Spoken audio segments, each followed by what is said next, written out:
เที่ยวทริปที่ญี่ปุ่นนั่นเองนะครับลองเปิดประสบการณ์บางอย่างว่ามันคือยังไงนะด้วยความที่สรรหาอยากลงไปทะเลนั่งเลยชิบะลงไปอีกเนี่ยผมไปถึงทาเทยาม่านะครับผมเราชอบแบบไอติมครีมเมียที่ญี่ปุ่นมากหามานานมาต้องมากินนะ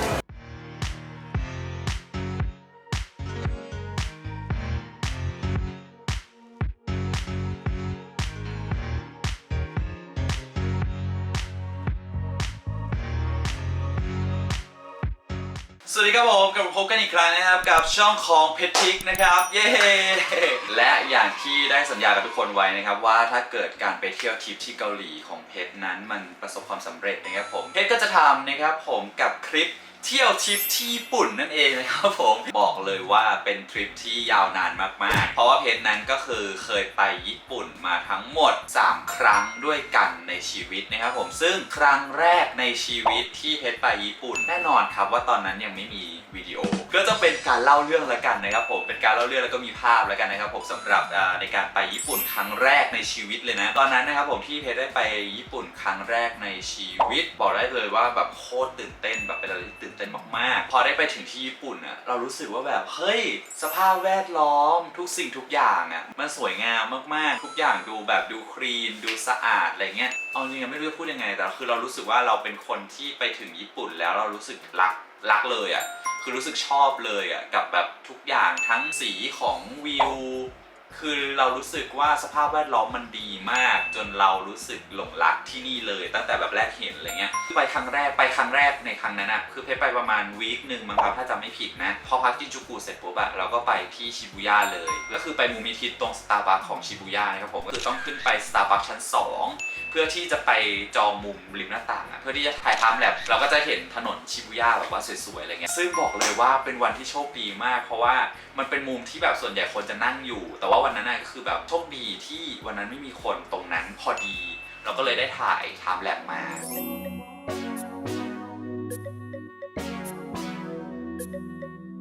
มันรู้สึกแบบเฮ้ยตื่นตาตื่นใจมากแบบโอ้ my god เราได้ถ่ายแล้วอะไรเงี้ยหลังจากนั้นนะครับผมเพชรก็ไปที่วัดเซโจจินะครับผมซึ่งบอกได้เลยว่าเป็นวัดที่สวยซึ่งทุกคนอาจจะเคยเห็นภาพอยู่แล้วที่มีเอกลักษณ์ก็คือมีโคมแดงอันใหญ่ๆระหว่างทางเนี่ยก็จะเป็นร้านขายของร้านขายขนมอะไรอย่างเงี้ยซึ่งมันน่ารักน่ากินทุกอย่างสวยงามมากๆเลยระหว่างทางก็คือก็ถ่ายรูปไปอะไรเงี้ยแต่ว่าคนเยอะมากๆแต่ว่าเราไปครั้งหนึ่งแล้วในญี่ปุ่นเราก็ต้องไปเนาะเราก็ต้องไปแลนด์มาร์คตามนั้นอะไรเงี้ยซึ่งใกล้ๆวัดอ่ะก็คือจะมีร้านข้าวหน้าปลาไหลที่อร่อย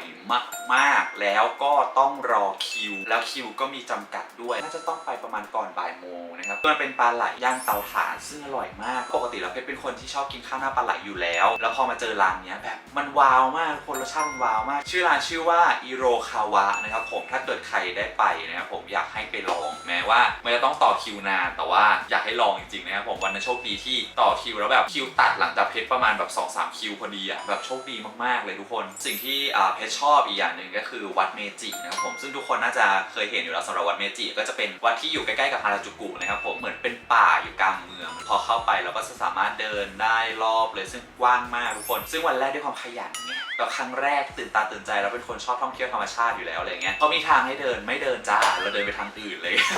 ด้วยความที่เราเป็นคนแบบชอบอะไรแบบนี้อะไรเงี้ยเราก็เลยอยากไปหามุมที่มันแบบว่าคนอื่นไม่ได้ถ่ายรูปกันอะไรเงี้ยเราก็เลยพยายามเดินไปในเส้นทางที่เขาไม่ค่อยไปกันอะไรเงี้ยเราก็แบบพยายามหาทางไปนู่นไปนี่ซึ่งเป็นศาลเจ้าที่สวยมากแล้วก็เป็นอะไรที่สวยมากแล้ววันที่เพชรไปมันคือวันธรรมดาเลยทำให้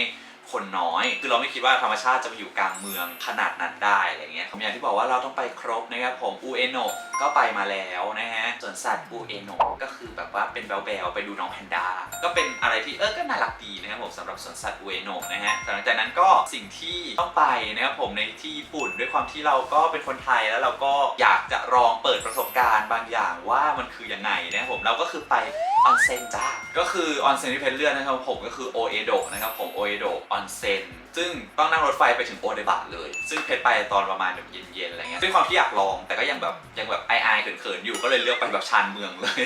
ให้แบบคนน้อยที่สุดอะไรเงี้ยก็เลยแบบว่าไปที่นั่นนะครับผมก็จริงๆบรรยากาศเขาดีมากเลยนะเรารู้สึกแบบเฮ้ยเนี่ยหรอคือการแช่ออนเซ็นอะไรเงี้ยมันทำให้เป็นช่วงเวลาที่ผ่อนคลายที่ดีช่วงนั้นที่เพชรไปมันไม่ได้หนาวมากมันเป็นหน้าฝนอะไรเงี้ยก็จะแบบแช่ออนเซ็นแล้วก็รู้สึกแบบมันสบายดีเหมือนกันนะครับพอมาอีกวันหนึ่งวันนี้บอกเลยว่าเป็นการเปิดประสบการณ์ครั้งหนึ่งในชีวิตข ของเพชรเลยนะครับผมสำหรับการที่อยู่ดีๆเราอยากจะไปชิบะด้วยความที่เราพักอยู่ที่ชินจูกุเราก็เลยต้องนั่งรถไฟลงไปที่ชิบะซึ่งจะต้องใช้เวลาประมาณเกือบ2 ชั่วโมงด้วยกันสำหรับการนั่งรถไฟลงไปชิบะคือที่ญี่ปุ่นก็คือรถไฟฟ้าเขาดีจริงๆนะครับผมสามารถแบบไปทั่วถึงได้ทั้งประเทศเลยอะไรเงี้ยนั่งรถไฟลงไปชิบะเพื่อที่อยากจะเจอธรรมชาติมาที่ญี่ปุ่นทั้งทีอยากเจอธรรมชาติเบื่อในเมืองแล้วเนาะก็คือลงไปชิบะซึ่งประสบการณ์ก็คือดีจริงๆแต่ว่าด้วยความที่สรรหาอยากลงไปทะเลนะผมก็คือนั่งเลยชิบะลงไปอีกนะครับผมไปถึงทาเทยาม่านะครับผมซึ่งเป็นแบบทะเลก็ทะเลแหละแต่ว่าหาดก็จะแบบสีขุ่นๆหน่อยนะครับผมซึ่งบอกเลยว่าพอลงทาเทยาม่าผมแบบเป็นสถานที่ที่เงียบมากแบบไม่มีคนเลยทุกคนแบบไม่มีคนจริงๆแต่ว่าลงไปแล้วแบบโอ้ยเจอทะเลเจอลมทะเลสวยๆอะไรอย่างเงี้ยแล้วเราก็ลงไปชายหาดใช่ไหมแล้วมันก็จะเป็นแบบทางเดินยาวๆอ่ะก็เดินตามหินไปเพื่อที่จะไปถ่ายรูปใช่ปะล่ะแล้วทีเนี้ยเราก็ไปเจอคุณลุงคนหนึ่งที่แบบนั่งตกปลาอยู่ซึ่งคุณลุงน่ารักมากแล้วเขาก็ทักว่าแบบฟีลแบบหนูมาทำอะไรอะไรเงี้ยแบบหนูมาทำอะไรแล้วก็หนูเป็นดาราหรือเปล่าหล่อแง่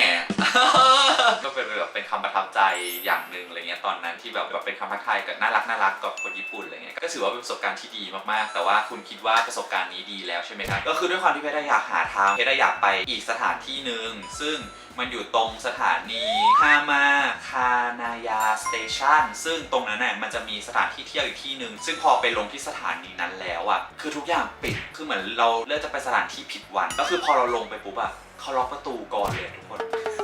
แล้วตอนนั้นก็คือแบบเอาจริงๆมันรู้สึกแบบชิบหายมากอะเพราะว่าพอลงปุ๊บใช่ปะทุกคนแล้วตรงนั้นมันมีแค่สถานีรถไฟมันไม่มีอย่างอื่นเลยมันเป็นแค่แบบเชลที่นั่งรออะไรเงี้ยแล้วก็เป็นแบบสะพานอะไรเงี้ยซึ่งเราไม่รู้ว่ารถไฟจะมาอีกเมื่อไหร่แล้วตอนนั้นคือเย็นแล้วเราแบบเครียดมากๆว่าแบบจะมีรถไฟกลับเข้าเมืองหรือเปล่าอะไรเงี้ยเป็นช่วงเวลาที่แบบเครียดจริงแต่ทำอะไรไม่ได้นอกจากรออย่างเงี้ยจนสุดท้ายก็มีรถไฟมาซึ่งเหมือนจะเป็นรถด่วนขบวนสุดท้ายที่สามารถเข้าไปในชินจูกุได้คือรอจนหมดความหวังนะทุกคนแต่ว่าก็นั่นแหละสุดท้ายก็ได้กลับเข้ามาในเมืองนะครับผมวันต่อไปมาทั้งทีก็ต้องไปภูเขาไฟฟูจิเนาะก็เลยไปที่คาวาฟูจิโกะนะครับผมก็ไปเที่ยวเล่นกับไปปั่นจักรยานหนูนี่นะแต่ด้วยความที่เราไปหน้าฝนณตอนนั้นก็คือไม่เห็นภูเขาไฟฟูจิเลยนะครับผมเพราะว่าหมอกบางทุกอย่างบางหมดเลยนะครับผมเป็นการไปฟูจิที่แอบเร็วประมาณนึงก็เลยจะเป็นการเก็บภาพบรรยากาศเกี่ยวกับธรรมชาติมาสักส่วนใหญ่เลยเรามาเท่าถึงคลิปที่มันมีคลิปแล้วละกันนะครับผมการไปญี่ปุ่นครั้งที่2ก็ยังหาทำเหมือนเดิมก็คือยังไปในหน้าฝนเหมือนเดิมนะครับผม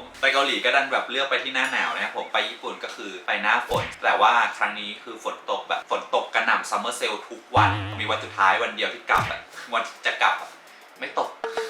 การไปญี่ปุ่นครั้งที่2คือการทำคลิปวอล์กครั้งแรกในช่องพีคลิปครั้งนั้นก็ไม่ดีด้วยความที่เป็นยูทูบเบอร์มือใหม่เนาะก็เลยแบบว่าทำคลิปไปหลายวันแต่เอายำรวมในคลิปเดียวอย่างเงี้ยมันก็เลยดูแบบอะไรก็ไม่รู้อะไรเงี้ยรวมถึงมุมกล้องรวมถึงฟอนต์ที่ใส่มาคือแบบไม่ได้เลยแล้วก็จะเอาภาพที่แบบเราพอได้มาให้ทุกคนดูแล้วกันนะครับผมสำหรับคลิปแรกเฮ้ยจะเหยียบเนี่ยเป็นอะไรที่แบบทำไม่ค่อยจะได้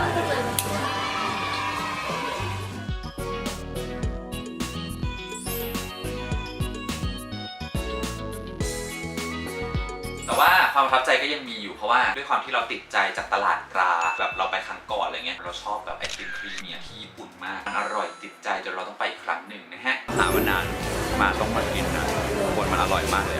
คลิปแรกจะไม่มีอะไรมากนะผมเราไปคลิปต่อไปเลยดีกว่าเป็นการไปญี่ปุ่นครั้งที่3ในชีวิตของเพชรนะครับผมก็ครั้งนี้ก็ไปประมาณ8วันด้วยกันคลิปที่เพชรเคยลงไปแล้วมันจะเป็นคลิปเกี่ยวกับการกินทั้งหมดเลยแล้วก็จะมีคลิปแยกเกี่ยวกับการเที่ยวไปดูภูเขาไฟฟูจิที่คาวาฟูจิโกะนะครับผมแล้วก็ไปที่อิโนคาชิระปาร์คนะครับผมนี่คือสวนสัตว์นั่นเองสำหรับการไปเที่ยวคาวาฟูจิโกะรอบนี้เป็นอะไรที่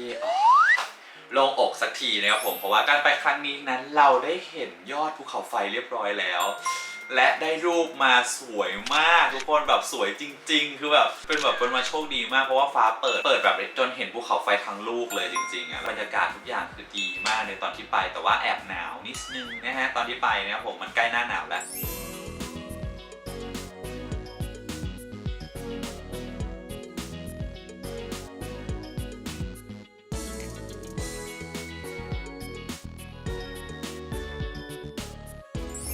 เฮ้ยเห็นภูเขาไฟฟูจิแล้ว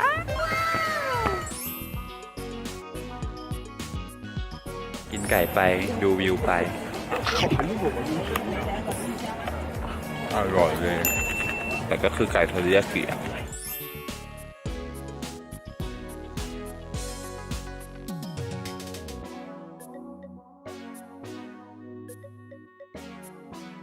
ปปี้มากๆสำหรับการไปคาวาฟูจิโกะรอบนี้นะครับ